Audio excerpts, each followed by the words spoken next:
this is actually the place that I like most in my hometown, where I meet the people that I really enjoy the company, because they are quiet, they don't make noise, and we make lots of noise for nonsense. Actually, when you start to do some kind of inner work, you start to stop.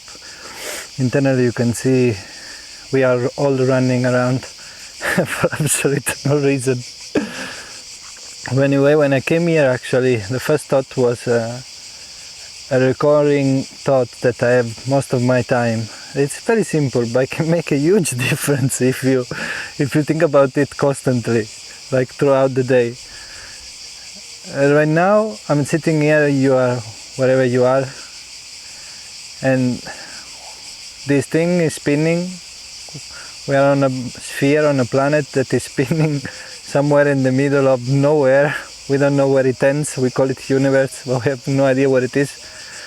Actually, everything looks still for us, and we're spinning, and we're probably the size of a bacteria. So a bacteria that could be in our body, like the coronavirus thing.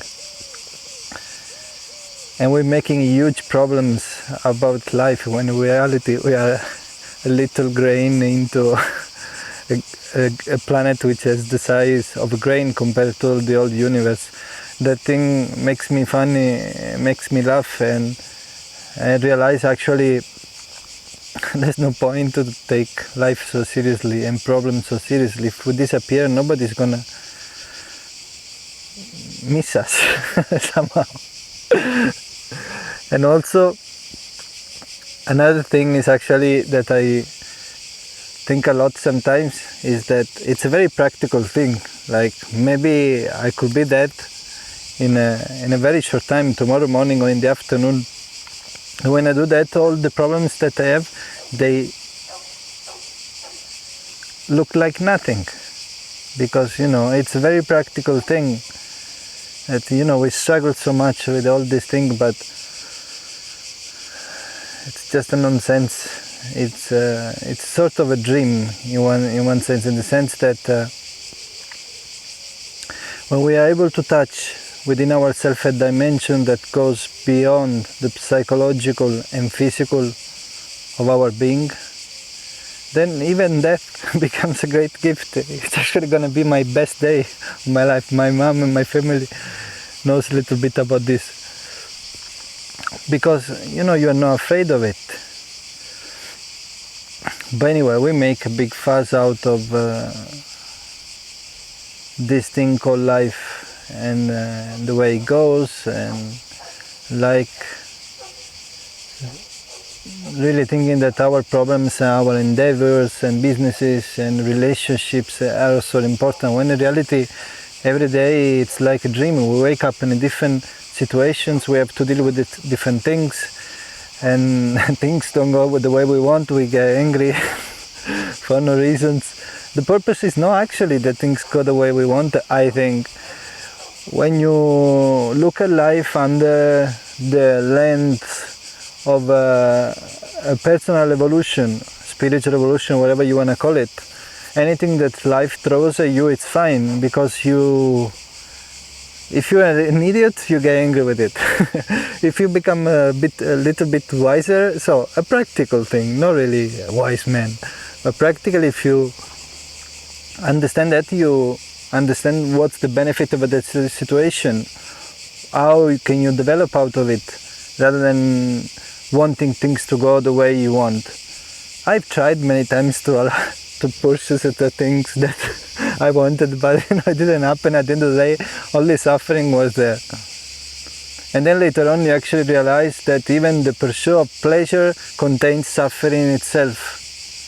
Because first of all, I never found anything outside of me, and when I mean this me, I mean the real me, that the transcendental part of me that really satisfied me on long term. I was happy maybe for a little bit, but then life keeps on changing. You cannot control things, stay and keep them as they are always. So it's a kind of a game. That's why as far as I'm concerned. I'm kind of running away from this business in a nice way, not really by going up on the mountain and saying I'm just gonna follow some spiritual whatever ideas.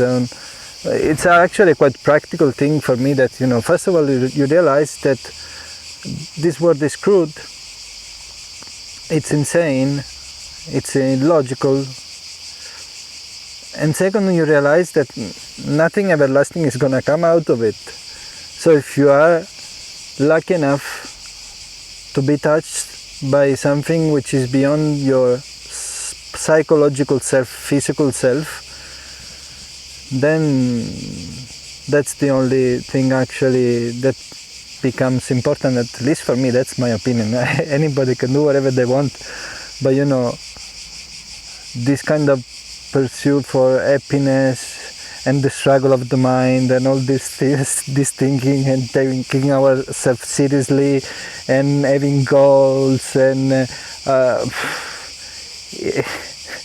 some point it really might sound like a dream within the dream. We are already perceiving something we don't know. We don't know what this thing is, and we are projecting more things into it, like we are separated from all these things. It really becomes at that stage like a cell in the body. We could be the cell in the universe. And when the cell works accordingly to the old system, we are healthy and everything works fine. But when the cell actually starts to believe only to acquire things for himself or herself and pursue his own destiny, his own desires, whatever it is, then something bad is going to happen, and actually it's going to become contagious for other cells, other people, other cells in this case, and it's going to be a mess out of it. And I think that's the kind of thing that happens around here. People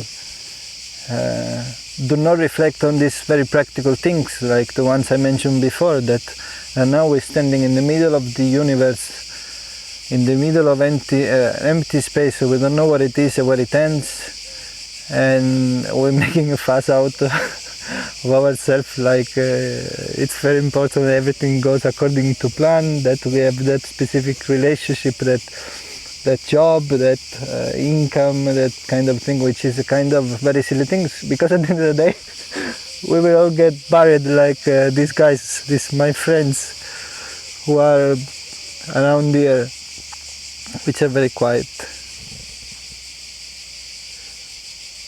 But unless we become quiet, that touch of grace, let's call it like this, that's the way I like to call it, that dimension, that really for me means at least spiritual, is never going to happen.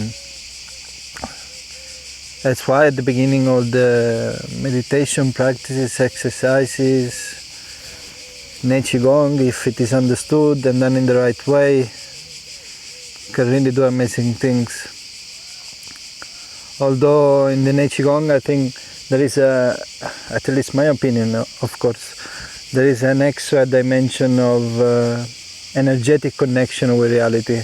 And when I mean this, I don't mean anything intellectual. I mean that really allows you to extend the sensitivity of your senses, let's call it like this, because not everything we perceive it's actually reality. There are more things, we have just limited senses.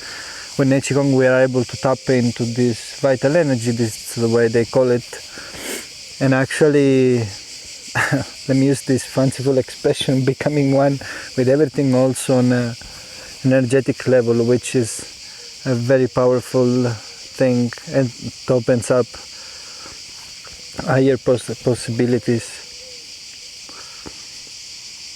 One thing to remember, I think always really, I think it's helpful, it's the transitory nature of things. We could die today, tomorrow, at least we try to go happy about it, by compromising ourselves fully and getting lost in things. I personally believe that if we will be authentic 100%, there will be no need for a spiritual process or gymnastic or practices. or just we will be ourselves fully on and aligned, and whatever people think they like you, they don't like you, you just don't care, you just go for your own way. And by not having fights inside and conflicts, less rumor is gonna be created, so more possibility that something beyond you touches you and gives you this gift of life and death in the same experience.